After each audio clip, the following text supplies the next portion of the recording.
কয়লাকাণ্ডে তদন্তের অংশ হিসেবে বৃহস্পতিবার সল্টলেকের আইপ্যাকের দপ্তরে তল্লাশি চালায় এনফোর্সমেন্ট ডিরেক্টর। একই সঙ্গে লাউডন স্ট্রিটে আইপ্যাকের কর্ণধার প্রতীক জৈনের বাড়ি এবং পোস্তা এলাকায় এক ব্যবসায়ীর বাড়িতে অভিযান চালানো হয়। এদের সূত্রে জানা গেছে, দিল্লির একটি পুরনো কয়লা মামলার সূত্র ধরে এই তল্লাশি। এটির অভিযানের পর ঘটনাস্থলে পৌঁছান কলকাতা পুলিশ কমিশনার মনোজ ভার্মা এবং পরে মুখ্যমন্ত্রী মমতা বন্দ্যোপাধ্যায়। মুখ্যমন্ত্রী অভিযোগ করেন, নির্বাচন ও এসআইআর সংক্রান্ত তৃণমূল কংগ্রেসের গুরুত্বপূর্ণ নথি ইডি নিয়ে গিয়েছে। তিনি অভিযানকে গণতন্ত্রের পরিপন্থী বলে উল্লেখ করেন এবং প্রয়োজনীয় আইনি পদক্ষেপের কথাও জানান।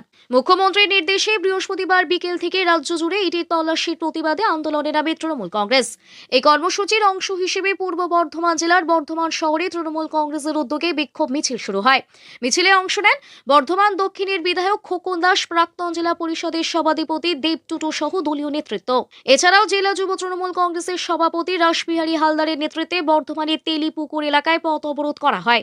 রাস্তায় টায়ারে আগুন জ্বালিয়ে বিক্ষোভ প্রদর্শন করেন যুব সহ তৃণমূলের কর্মীরা। সব মিলিয়ে ইডির তল্লাশিকে কেন্দ্র করে রাজ্য জুড়ে তৃণমূল কংগ্রেসের প্রতিবাদ কর্মসূচি, রাজনৈতিক উত্তাপ আরও।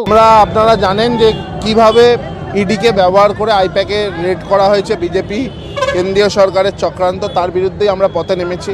গোটা জেলায়, ব্লক ও শহরে যুব তৃণমূল কংগ্রেস পথে নেমেছে, বিক্ষোভ প্রদর্শন করছে।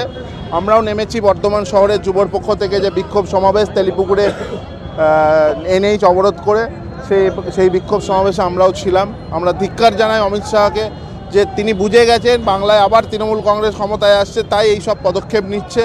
সেই জন্য আইপ্যাকের অফিস রেড করেছে। আমরা ধিক্কার জানাই বিরোধী দলনেতা, আমরা ধিক্কার জানাই দেশের প্রধানমন্ত্রী নরেন্দ্র মোদীকে।